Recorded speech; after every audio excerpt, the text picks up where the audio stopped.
Morning students, welcome back to TSN class 6 science session. So students, in the last session we have talked about an activity which is activity 2.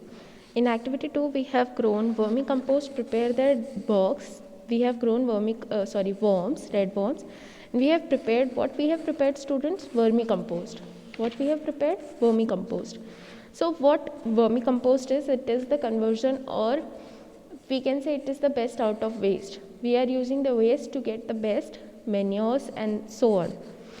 So today we are at topic 16.3, think and throw. How much of garbage do you think is thrown out by each house every day?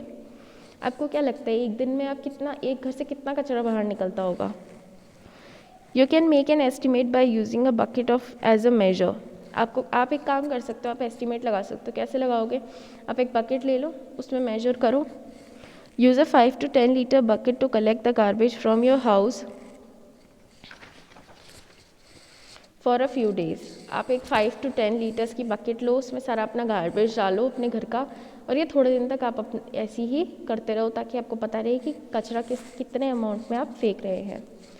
In how many days does the bucket becomes full? कितने दिन में bucket full हो जाएगी? You take the number of members, you know the number of members in your family. आपको पता है आपके घर में 4 लोग हैं, 4 लोग इतना कचरा बाहर थ्रो कर रहे हैं या उसे जनरेट कर रहे हैं, तो 8 लोग कितना करेंगे? If you find out the population of your country or town, you can now estimate the number of buckets of garbage that may be generated in a day in your country or town. आपको अगर पता चल गया कि 4 लोग कितना कचरा करते हैं, मान लो 5 लीटर्स ऑफ वेस्ट वो लोग पर डे 4 लोग या 6 लोग निकालते हैं, ठीक है. अब आपको पता चल गया कि पूरी आपकी जो टाउन है उसमें 600 लोग रहते हैं, तो आप उसको डिवाइड करके मल्टीप्लाई करके निकाल सकते हो कि कितना गार्बेज एक दिन में आपकी सिटी में बाहर आ रहा है या जनरेट कर रहा है. We are generating mountains of garbage every day, isn't it? आप ये चीज़ देख रहे हो कि हम पहाड़ बना रहे हैं गार्बेज का, मतलब हम इतना गार्बेज निकाल रहे हैं कि एक पहाड़ बन जाए आराम से. Let us read a story about a village where there is a less garbage और मोर विजडम. हम एक स्टोरी पढ़ते हैं, ठीक है, एक विलेज की, जहाँ पे क्या होता है, लेस तो गार्बेज निकालते हैं वो, और अच्छाई उनमें बहुत ज़्यादा होती है. Nanu studied in class 6. He is very fond of making paper planes. वो एक लड़का है, उसका नाम है नानू. आप ही की तरह 6 क्लास में पढ़ता है, ठीक है. उसको बहुत मज़े आते हैं किसमें? पेपर बनाने में, मतलब आई मीन टू से पेपर प्लेन्स बनाने में. आप जैसे पेपर फाड़ते हैं, प्लेन्स बनाते हैं, वैसे ही वो बच्चा भी क्या करता है? पेपर प्लेन्स बनाता है. His mother is very annoyed when he tears off sheets from new notebook to make aeroplanes, but Nanu didn't care. उसकी जो मम्मा है, उसकी मम्मा को बिल्कुल पसंद नहीं है कि ये पेपर प्लेन्स बना रहा है, नई नई कॉपीज़ में से शीट्स फाड़ रहा है, वेस्ट कर रहा है, वो सारी चीज़ें उसकी मम्मा को नहीं पसंद. बट नानू को कोई फ़र्क नहीं पड़ता, वो कोई ध्यान नहीं दे रहा मम्मा क्या बोल रही हैं. Once Nanu went to his aunt's village along with his mother. एक बार वो अपनी मम्मी के साथ कहाँ गया? अपनी आंट के विलेज में. He was amazed at the variety of things his cousin Shyam had made. वो बहुत ज़्यादा अमेज्ड हो गया, सरप्राइज हो गया कि ये क्या हो रहा है. इतनी सारी चीज़ें उसके कज़न जो श्याम था उसने बनाई थी. Files from old charts, greeting cards decorated with flowers, made from pencil shavings. ऐसी चीज़ें जैसे हम करते हैं, हमारे बेस्ट आउट ऑफ वेस्ट, हमारे स्कूल में भी एक्टिविटीज़ होती है जिसमें जो भी वेस्ट सामान होता है आप उससे कुछ ना कुछ बनाते हैं, कुछ ना कुछ एक्टिविटी करते हैं, और अल्टीमेटली क्या होता है स्टूडेंट्स, हम उसे वेस्ट से भी बेस्ट चीज़ें बना लेते हैं. तो जैसे ही उसने फाइल्स बनाई थी, जो उसके ओल्ड चार्ट्स पड़े थे उससे उसने फाइल बनाई, ग्रीटिंग कार्ड्स बनाए, फ्लावर्स डेकोरेट करे उसके ऊपर. किससे बनाए उन्होंने? जो फ्लावर्स थे वो किससे बनाए? पेंसिल शेविंग से बनाए, मतलब पेंसिल का जो छिलका होता है उससे. मैट्स फ्रॉम ओल्ड क्लोथ्स, मतलब जो पुराने कपड़े थे उसके मैट्स बना दी.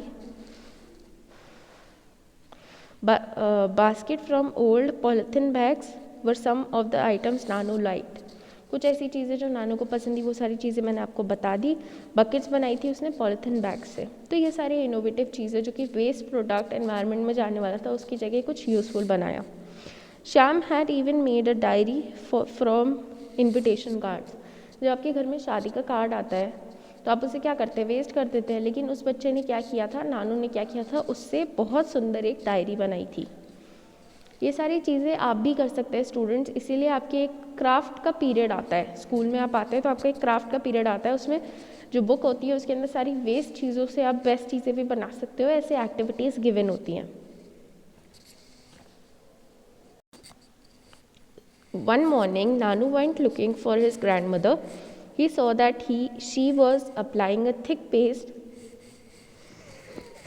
Excuse me. One morning, Nanu went looking for his grandmother. He saw that she was applying a thick paste on a basket. Nanu asked Nani, what are you doing? What is this paste? अब जो नानू था एक दिन ऐसे ही बैठा था, तो उसकी जो ग्रैंड मदर थी, उसकी नानी, उसकी जो ग्रैंड मदर थी, उसने देखा कि वो उसकी ग्रैंड मदर जो थी वो एक बास्केट के ऊपर क्या लगा रही थी, बहुत थिक सा एक पेस्ट लगा रही थी, मतलब एक बहुत थिक पेस्ट लगा रही थी। तो नानू ने पूछा कि नानी, व्हाट इज़ दिस पेस्ट, क्या है ये, आप क्या कर रहे हो? This is a papier mache, a paste made of clay and paper in which I have also mixed some rice husk. नानी ने रिप्लाई किया कि ये एक पेपीरियर माचे है। पेपीरियर माचे का मतलब क्या होता है, ऐसा पेस्ट जो क्ले और पेपर से बनाया हुआ हो और उसके अंदर उन्होंने कुछ राइस के हस्क डाल दिए थे, राइस के थोड़े बहुत पीसेस डाल दिए थे। But why are you putting it on the basket? Nanu बहुत ज़्यादा वो हो गया, सरप्राइज हो गया, अमेज्ड हो गया। उसने ये चीज़ पूछी कि आप बकेट के ऊपर क्यों डाल रहे हो ये सब? It made it stronger. नानी ने रिप्लाई किया कि इसको स्ट्रॉन्ग बनाने के लिए।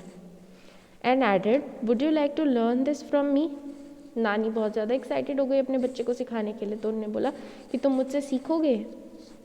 नानू was not even keen and ran out to play. He was only interested in tearing all papers to make planes. Nanu जो था वो, उसको बिल्कुल भी इंटरेस्ट नहीं था, उसने बात सुनी भी नहीं नानी की और वो भाग गया खेलने के लिए। वो सिर्फ ये इंटरेस्टेड था कि कैसे वो अपने शीट्स फाड़े, पेपर फाड़े नोटबुक में से और प्लेन्स बनाए। In fact he also started tearing up papers from Sham's file. सिर्फ अपनी फाइल से ही नहीं, वो अपनी शाम की फाइल से भी पेपर्स फाड़ने लगा। शाम collected all the papers of pieces of paper Nanu had used, wondered what to do with him. He just did not listen to anyone. शाम ने क्या किया, शाम ने एक काम किया, उसने सारे जो पेपर के जो पीसेस थे वो सारे कलेक्ट करे, जो नानू ने फैलाए थे वो शाम ने कलेक्ट करे, और उसने ये सोचा कि अब मैं नानू के साथ क्या करूँ, क्योंकि नानू किसी की सुन ही नहीं रहा था। It was Nanu's birthday in a few days, कि थोड़े दिन में वो क्या था, नानू का बर्थडे था। शाम प्लान टू इन्वाइट नानूज फ्रेंड। शाम बहुत अच्छा कज़न था, उसने सोचा कि चलो मैं इसके फ्रेंड्स को बुलाता हूँ। Nanu took out money from his mud pot and went to the market. Nanu ने अपने एक गुल्लक में से पैसे तोड़ा और उसमें से कुछ पैसे निकाले और मार्केट चला गया। He bought some paper hats for his friends.